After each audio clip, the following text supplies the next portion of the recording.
በዚህ ምድር ላይ ሕይወታቸውን ሙሉ ለፍተው ተክለውና አብቅለው በመጨረሻ ግን ፍሬ ሳያዩ የሚቀሩ በሚሊዮን የሚቆጠሩ ሰዎች አሉ። ይህ የሚሆነው ሰነፍ ስለሆኑ ወይም ደግሞ ዓላማ ስለሌላቸው አይደለም።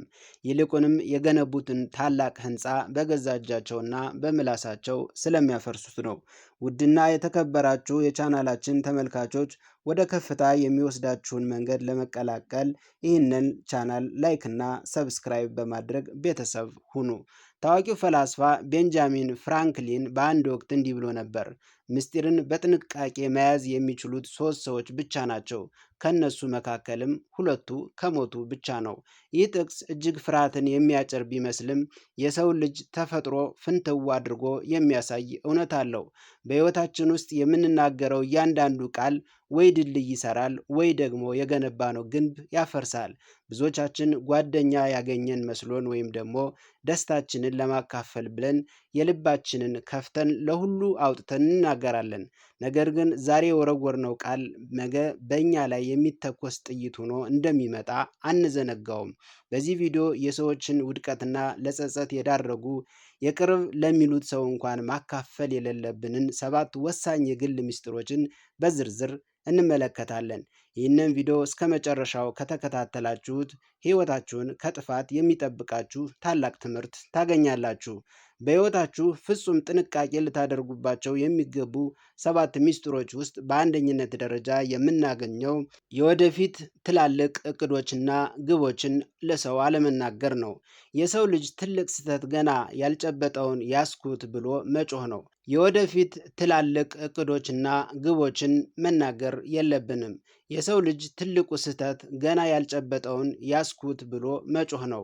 አዲስ ስራ ለመጀመር፣ አገር ለመቀየር ወይም ትልቅ ንብረት ለመግዛት ስታስቡ መጀመሪያ ስራውን ጨርሱት። ለምሳሌ ክብደት ለመቀነስ ወስናችሁ ለሰው ሁሉ ከነገ ጀምሮ ጅም ልገባ ነው፣ አመጋገቤንም ልቀይር ነው ብላችሁ ስታወሩ አእምሯችሁ ስራውን የሰራው ያህል የውሸት እርካታ ወይም ደግሞ ፕሪማቲቭ ሳቲስፋክሽን ያገኛል። በዚህ ምክንያት የመስራት ተነሳሽነታችሁ ይቀንሳል። በተጨማሪም ሰዎች አትችልም፣ ይህ አይሆንም የሚሉ አፍራሽ አስተያየቶችንም የዓላማችሁን ጉልበት ይሰልቡታል። ስኬታችሁ ይናገር፣ ምላሳችሁ ግን ዝም ቢል ይመረጣል። በሁለተኛ ደረጃ የገቢውን መጠንና የገንዘብ ቁመናውን ለሰው መናገር አያስፈልግም። ስለ ገንዘብ ዝርዝር መረጃ ለማንም አታካፍሉ። ምንም ያህል እንደምታገኙ ወይም ምን ያህል ባንክ ቤት እንዳላችሁ መናገር ጥቅም የለውም። ለምሳሌ ብዙ ገንዘብ እንዳላችሁ ለሰዎች ካወራችሁ በዙሪያችሁ ያሉ ሰዎች ጥቅመኞችና አስመሳዮች ይሆናሉ። ያለ እረፍት ብድር የሚጠይቁ ለግል ጥቅማቸው የሚቀርቧችሁም ይበዛሉ። በሌላ በኩል ደግሞ ምንም እንደሌላችሁ እንደተቸገራችሁ ከልክ በላይ ካወራችሁ ሰዎች ይንቋችኋል፣ ክብር ይነፍጓችኋል። ስለዚህ በገንዘብ ጉዳይ ላይ ምስጢራዊ መሆን ክብራችሁንና ደህንነታችሁን ይጠብቃል። በሶስተኛ ደረጃ የቤተሰብና የፍቅር ግንኙነት ምስጢሮችን እናገኛለን። በቤት ውስጥ የሚፈጠሩ ግጭቶች፣ አለመግባባቶች፣ ድክመቶች በዛው በቤት ግድግዳ መካከል መቅረት አለባቸው። ለምሳሌ ከባል ወይም ከሚስት ጋር የተጣላችሁትን ነገር ለጓደኛችሁ ወይም ለዘመዳችሁ ስታወሩ እናንተ ነገ ታርቃችሁ ፍቅራችሁ ሲቀጥል ይችላል። ነገር ግን ያ የነገራችሁት ሰው ሁልጊዜ አጋራችሁን በክፉ ዓይን ማየቱን መናቁን አይተውም።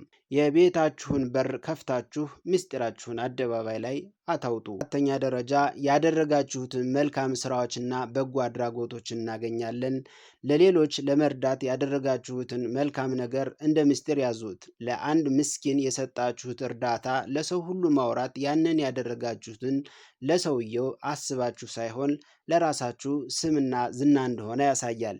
ለምሳሌ ጥንታዊ አባቶች እንዲህ ይላሉ፣ ቀኝ የምትሰጠውን ግራ እጅህ አይመልከት። መልካምነትን ምስጢር አድርገህ ያዘው፣ ውስጣዊ ሰላምና እውነተኛ በረከትም ታገኙበታላችሁና። ለሰው ስታወሩ ግን ያ መልካም ስራ ዋጋ የሌለው የትዕቢት መግለጫ ሊሆን ይችላል። በአምስተኛ ደረጃ የድሮ ስህተታችሁንና የባለፈው የህይወት ጸጸቶች ሲሆን ሁላችንም ባለፈው ህይወታችን የተሳሳትንባቸው፣ የምናፍርባቸው፣ የምንጸጸትባቸው ነገሮች አሉ። እነዛን ጥቁር ጠባሳዎች ዛሬ ላገኘነው ሰው ሁሉ መዘርዘር የለብንም። ለምሳሌ እኔ እኮ ድሮ እንዲህ አይነት መጥፎ ሱስ ነበረኝ ወይም ደግሞ እንዲህ አጭበረብር ነበር እያሉ ለሁሉም ማውራት ዛሬ ማንነታችን ላይ ጥንካሬን ሳይሆን ጥርጣሬን ይፈጥራል። ሰዎች ዛሬ የተቀየርንበትን መንገድ ከማየት ይልቅ የትላንትና ስህተታችንን እንደ ጦር መሳሪያ ተጠቅመው ሊወጉን ይችላሉ። በስድስተኛ ደረጃ ድክመቶችና ጥልቅ ፍርሃቶችን እናገኛለን። ምን እንደሚያስፈራችሁ፣ በምን ነገር በቀላሉ እንደምትደነግጡ ወይም ደግሞ ስስ ብልታችሁ ምን እንደሆነ ለማንም አትናገሩ። ለምሳሌ በአንድ መስሪያ ቤት ውስጥ እኔ እኮ ኃላፊዬ ፊት ስቆም በጣም እጨነቃለሁ፣ መናገር ያቅተኛል ብላችሁ ለስራ ባልደረባችሁ ብታወሩ ያ ሰው በክፉ ቀን ያንን ድክመታችሁን ተጠቅሞ እናንተን ዝቅ በማድረግና የእናንተን ቦታ ለመውሰድ ሊጠቀምበት ይችላል። ድክመትን ለራስ አውቆ በምስጢር መስራትና ማሻሻል እንጂ ለሰው ማውራት ለጥቃት ያጋልጣል። በሰባተኛ ደረጃ ለሌሎች ሰዎች በምስጢር የነገራችሁትን ነገር ነው። የአንድ ሰው ታማኝነት የሚታወቀው የሌላውን ሰው ምስጢር እንዴት እንደሚይዝ በማየት ነው። አንድ ሰው አምኖ የነገረህን ምስጢር ለሌላ ሶስተኛ ሰው አሳልፈህ መስጠት የለብህም። ለምሳሌ እባክህ በማንም እንዳትናገር ተብሎ የተነገረህን ነገር ለሌላ ሰው ካወራህ አንተ ለሰዎች የማትታመንና ዋጋ የሌለ ሰው ትሆናለህ። የሌላውን ምስጢር መጠበቅ የራስን ስብዕና ታላቅ ማሳያ ነውና። ውድ ቤተሰቦች ቁም ነገር እንዳገኛችሁበት ተስፋ አደርጋለሁ። በድጋሜ ላይክ እና ሰብስክራይብ እንድታደርጉ እያልኩ የዛሬውን እሰናበታለሁ። መልካም ሳምንት